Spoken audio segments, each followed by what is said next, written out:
ध्वनिर्वर्णापदम् वाक्यमित्यास्पदचतुष्टयम् यस्याः सूक्ष्मादिभेदे वाग्देवीं तामुपास्महे।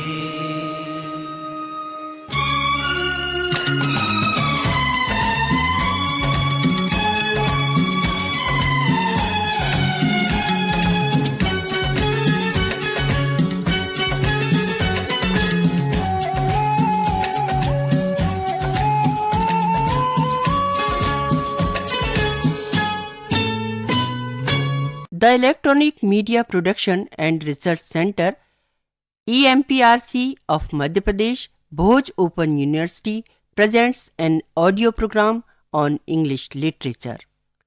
This audio program will be useful to the students of BA first year. This audio program is based on the second unit of second paper titled Literature in English from 1750 to 1900 AD. The title of audio program is Black the Poet. To deliver the lecture on this topic, we have invited our subject expert Dr. Rajni Pandey, sound recorded, edited and presented by Amar Bahadur Yadav. Let's listen to the audio program Black the Poet.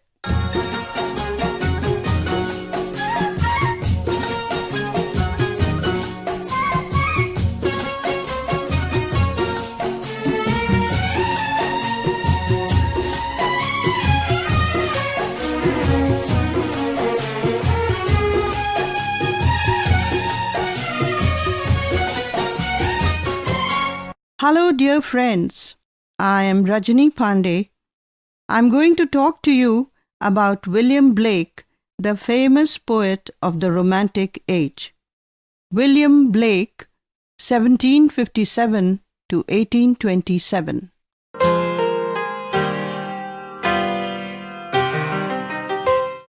The main objectives of this session are to familiarize the students of literature with the poetry of William Blake, to help learners to understand the characteristics of the age in which Blake lived and wrote, and also the formative influences which shaped and developed his art and poetry. To enable students to appreciate and interpret Blake's poetic themes and evaluate his contributions to English poetry.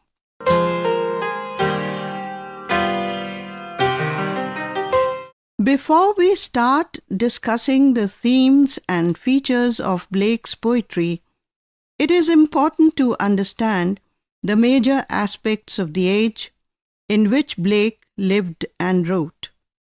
It is also necessary to know about his personal background and education, which shaped and formed his creative imagination. The Romantic Age is marked by the following characteristics: love and desire of beauty, sense of mysticism, that is, a belief that God can be realized through love, spirit of curiosity and intellectual interest, sense of mystery, interest in the history of the Middle Age, love of nature, idealism and democracy, love for the simplicities of life and humanism, emphasis on the supremacy of creative imagination, freedom from the neoclassical rules and regulations of writing poetry. The Romantic Revival was a reaction against the neoclassical concept of literature. There were several other factors also which were responsible for bringing in a great change in the attitude of the writers and poets. We all know that literature mirrors the various aspects of society. There were several political and social changes in the form of revolutions. The primary change in the form of French Revolution took place in France.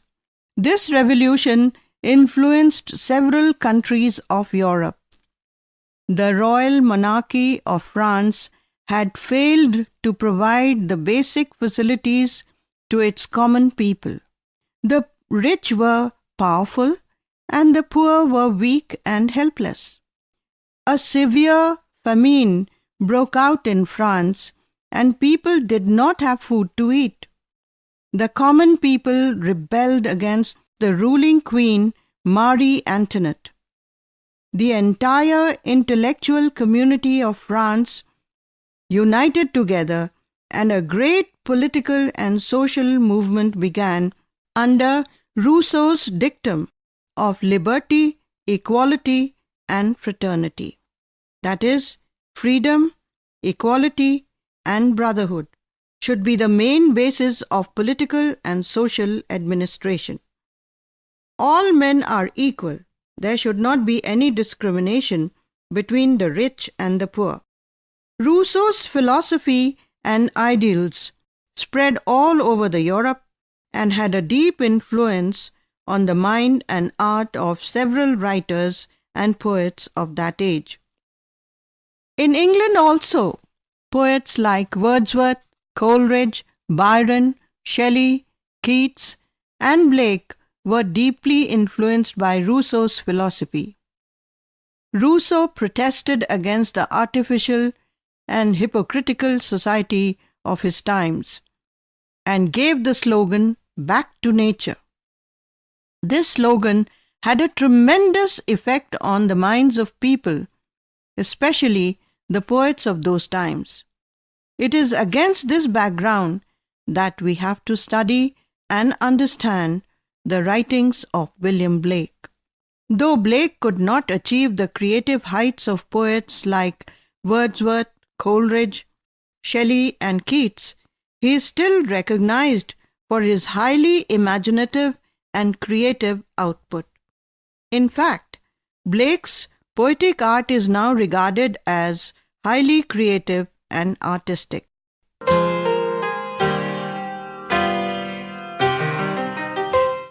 So far, we have discussed the features of the Romantic Age and the social and political changes that influenced the literature of the age. We have also discussed about the literary recognition of Blake during his times. Now we shall discuss his family background and his literary development. William Blake was born in London on 28 November 1757. His father, James Blake, was a hosier. A hosier is a person who makes socks and stockings. James Blake could not afford to send his son to good schools, but he did whatever he could to fulfill his artistic ambitions. William Blake was very good at drawing. He was very talented, and his father encouraged him by sending him to a drawing school in London at the age of 10. At the drawing school at Strand, he learned to draw from the antique, that is, ancient monuments. He was greatly influenced by Gothic art. Gothic art is related to the style of architecture that was very popular in Europe from 12th to 16th century. While he was training to become an engraver is a decorator, a designer, and printer. So, while he was training to become an engraver, his creative faculty flowed out into poetry. His first collection of poems, entitled Poetical Sketches, was printed by his friends in 1783. Though his poetry did not make much impression on the reading public, it certainly shows his love for the Elizabethan literature. Later, he attended the school of the Royal Academy, where he received further training in drawing and engraving. His poetic output was secondary to his main profession of engraving and drawing. However, later, his genius as a poet flowered more fruitfully when he set up his own business as a printer and publisher. Now, the first fruit of his poetic efforts was a collection of poems entitled The Songs of Innocence, published in 1789. His poetry showed a remarkable beauty enhanced by his decorative engravings. In his later works, namely the Book of Thale, published in 1787, The Marriage of Heaven and Hell, published in 1790, The Gates of Paradise and the Daughters of Albion, Blake showed a deep sense of mysticism, symbolism, and mystery. He was a visionary and was greatly inspired by the Bible. It is said that Blake was inspired to write poetry by his brother, who died at a very early age. Being an artist, he decorated his poems, thereby highlighting his poetic themes of beauty and ugliness of this material world. Blake was very spiritual. He had developed his own system of visualizing the good and evil forces of this material world. People could not understand his representation of art and poetry. His level of art and talent was quite ahead of his times. People often thought he was mad.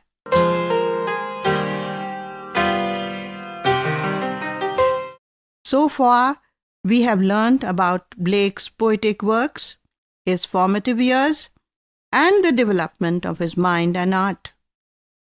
We shall now discuss in detail the major themes and poetic forms of Blake. The poetry of Blake is characterized by the following. That is, the revolt against the traditional verse forms, that is, he uses words which produce variety, music, and have a lyrical quality.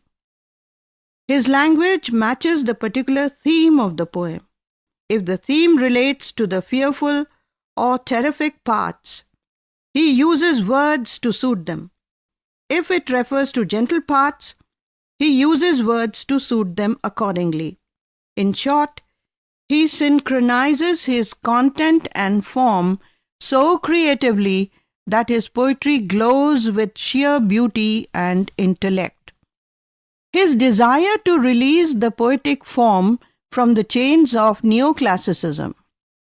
It means that he wanted poetry to be original and not an imitation of nature only. The third aspect is his sense of unity between imagination and reason. This means that all social and moral laws restrict and kill artistic individuality. And the next aspect is his belief that the function of poetry is to reveal the truth of life through imagination or the mind's eye. For him, art is the representation of eternal truth. Another aspect is his belief in Christianity, which represents Jesus as the divine humanity. For him, all moral laws framed by man obstruct the creative unity of art. So, we see that for Blake, the creative energy of man is a medium of conversing or communicating with paradise or God. Through his poetic utterances, he communicates with the divine creator of this universe.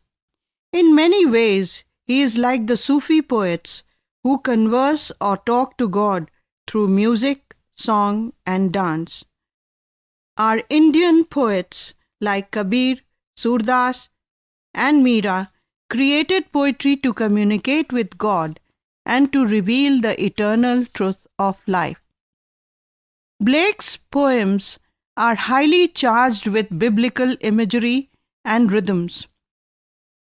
He also created a pantheon, or his own system of mythology, in which he featured several gods and goddesses.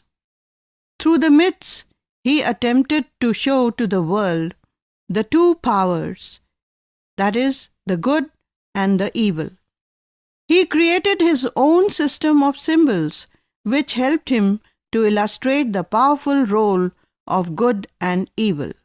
For example, in his famous poem, The Tiger, he says, "Did he who made the lamb make thee?" In another poem, he talks about mysticism and spiritual truth. To see a world in a grain of sand and a heaven in a wild flower, hold infinity in the palm of your hand and eternity in an hour. Blake's greatness as a poet lies in the simplicity of expressing the truths of the gospel. Unlike Wordsworth, he does not speak about the theory of poetry. Instead, he creates poetry from inspiration and instinct. Blake, despite being a genius, is a solitary figure and is overshadowed by the leaders of the Romantic movement, such as Wordsworth, Coleridge, and Byron and Shelley. These poets dominated the entire scene of literature during the Romantic Age. His main sources of inspiration were Dante, Shakespeare, Milton, Chaucer, and the Elizabethan poets. Therefore, his poetry is deep yet simple, mysterious and obscure yet expressive, lyrical and emotional. Blake's own philosophy is based on joy, which according to him is the essence of our existence. Sorrow too has an important role to play in understanding and enlarging our souls. Hence, our world is ruled by the unity of opposites. For example, if there is joy, there is bound to be sorrow. If there is beauty, there is also ugliness in life. His most famous poems, A Little Boy Lost, A Little Girl Lost, The Lamb, The Tiger, The Clod, and The Pebble, describe the different aspects of simple yet important forms of life. Some critics say that his poems are like nursery rhymes. But when we study these poems closely, we find them deeply meaningful. Blake the poet stands apart from the great poets of his age. He may not have written as prolifically as Wordsworth, but his verse is deeply imbued with beauty, imagination, and intellect.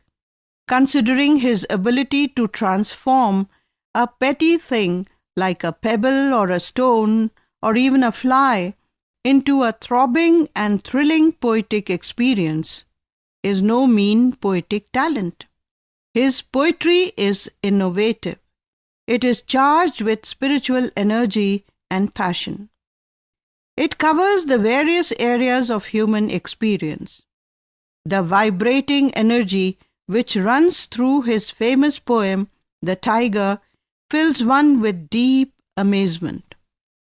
Truly, he can be compared to the image of a poet created by Shakespeare in his famous lines from A Midsummer Night's Dream. The lunatic, the lover, and the poet are of imagination all compact. One sees more devils than vast hell can hold. That is the madman. The lover is all frantic, sees Helen's beauty in a brow of Egypt.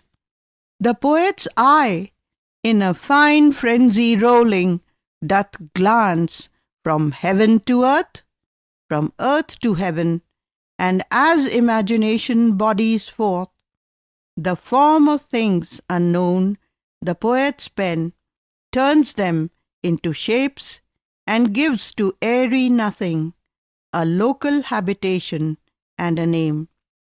The aforementioned quote definitely fits Blake into the romantic mold of poetry. He was a true romantic who visualized the eternal truth of this universe with his creative imagination, singing songs of innocence and experience. To sum up, Blake as a poet occupies a venerable position in English literature.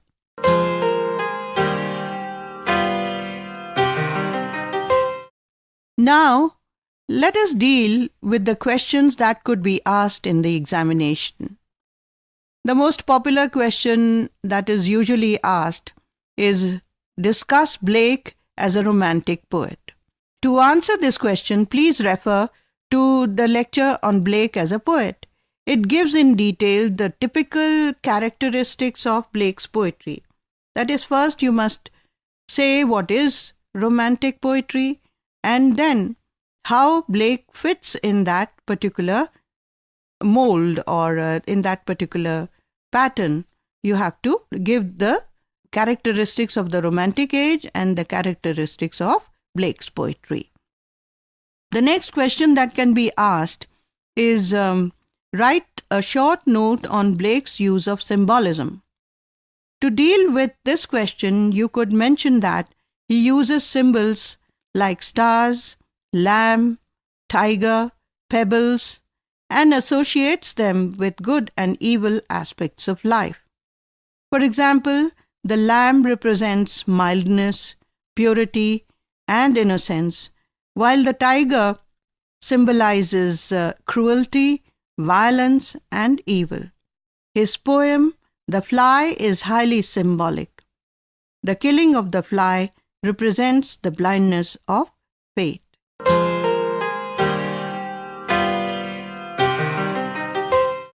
So friends, this ends our session of discussion on Blake as a poet. I hope you have enjoyed this session. Goodbye and happy learning.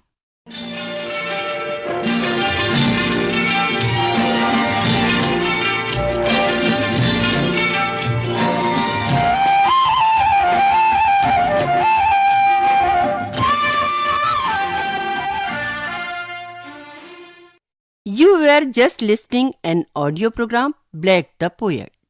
Subject, expert and speaker was Dr. Rajni Pandey. This audio program was recorded, edited and presented by Amar Bahadur Yadav. This program was produced by the Electronic Media Production and Research Center EMPRC of Madhya Pradesh, Bhoj Open University.